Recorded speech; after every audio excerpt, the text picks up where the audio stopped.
For centuries, Muslims have asked a profound question. Can a person truly purify their heart and reach closeness to Allah without a spiritual guide? Or is guidance from a Murshid an essential part of the journey? Imam al-Ghazali explored this question with remarkable depth. Some argued that sincere worship, reflection, and following the Qur'an and Sunnah are enough. Others believe that a qualified guide can help a believer overcome the hidden struggles of the heart. The alternative perspective, who sees that it is not necessary. So their argument is that we seek closeness to Allah, but without a murshid. So the Quran emphasizes individual responsibility. Quran, it addresses individuals now and hold everyone accountable, for whatever he do, in his life. He says nobody can suffice you, nobody can help you in Yawm al-Hisab.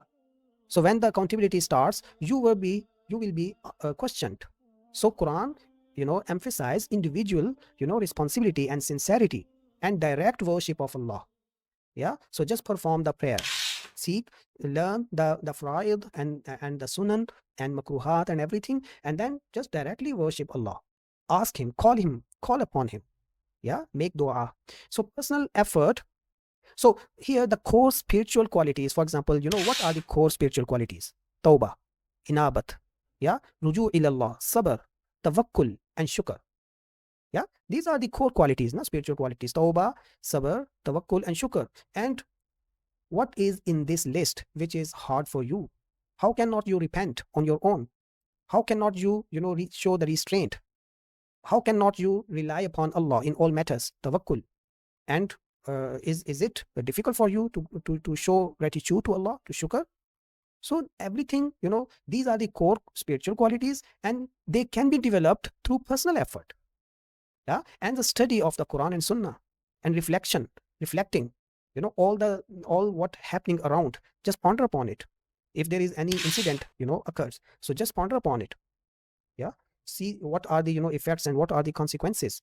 If there is one falling ill, if there's somebody, he got in accident. So get lessons from these things. And correct yourself, rectify your mistakes. So what there is hard for you to practice, and you need a guide who tell you to perform this way. So critics, they also highlight that excessive dependence on murshid may lead to blind obedience. This is very important. Because human beings, they are, love beings. So we love, our parents, our teachers, our, murshids. So this love has no boundaries. So there is a saying now, love conquers all. Love conquers all. So when other resources, they don't work, when other means, they don't work, their love work. Love sort things out. That is why it is called love conquers all. So here, this love, it has no boundaries. So sometimes the disciples, the murid, they exaggerate their murshids. They love, their murshids in exaggerated manner. And this exaggeration, it is against Sharia. We make them kind of a nabi. And this is, very important point, because it happens a lot. So, So excessive dependence on a murshid, it may lead to the blind obedience, and which risks undermining personal accountability. So here there is no, your focus has shifted. Your focus is no more on Kitab and Sunnah and the legality, the law, the Islamic law. There is no, you are just in love, and in deep love, you just abandon all these instructions. So furthermore, some practices associated with Sufi orders, for example, grave veneration, it is also around, we can observe that they do prostrations on the graves. So what kind of shirk they are doing? It is a blunt shirk, when you are you're prostrating, a grave. So these exaggerations, this exaggerated reverence means the deep love and respect. So this exaggerated out,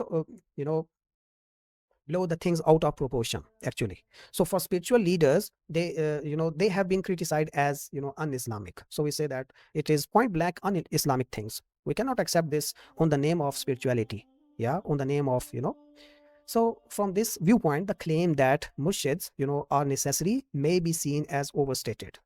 So ye mubalagha hai. This is rhetoric.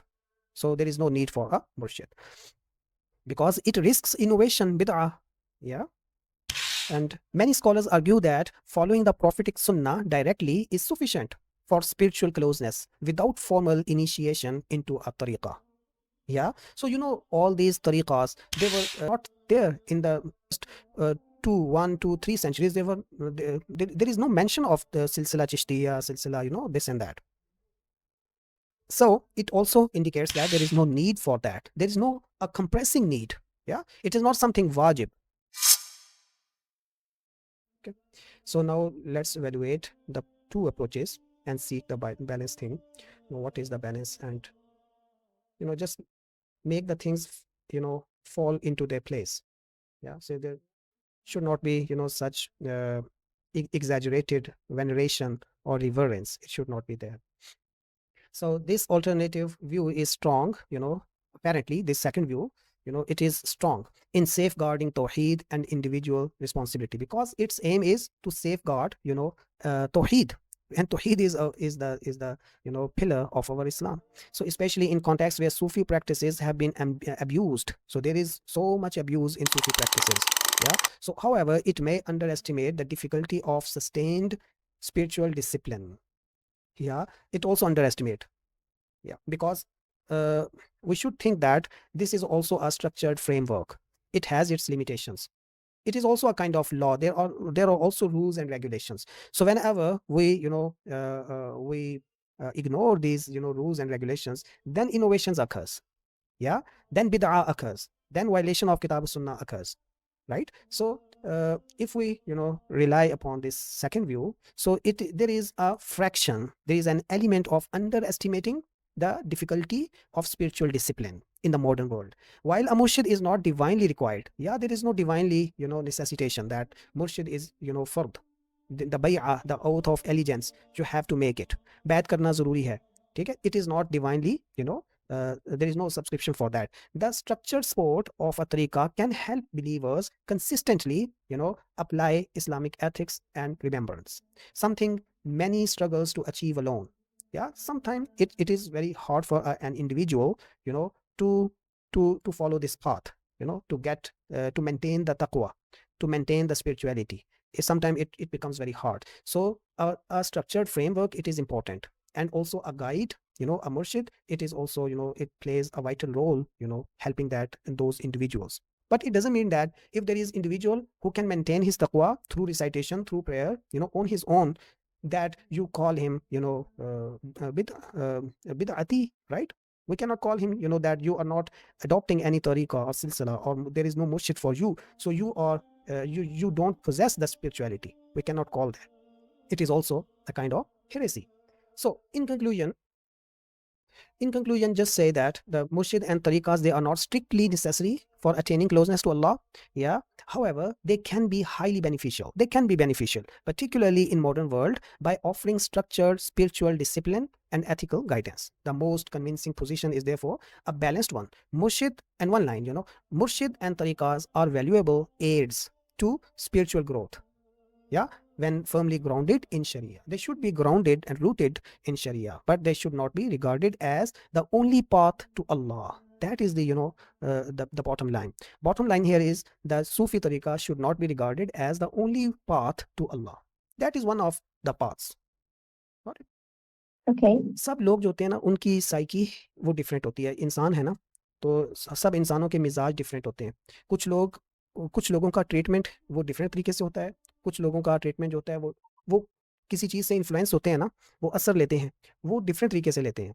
तो हमारे पास अच्छा है एक diverse जो है ना, वो हमारे पास ऑप्शन हो, ताकि जिसको जो चीज़ सूट करे, या वो उसको इख्तियार कर ले.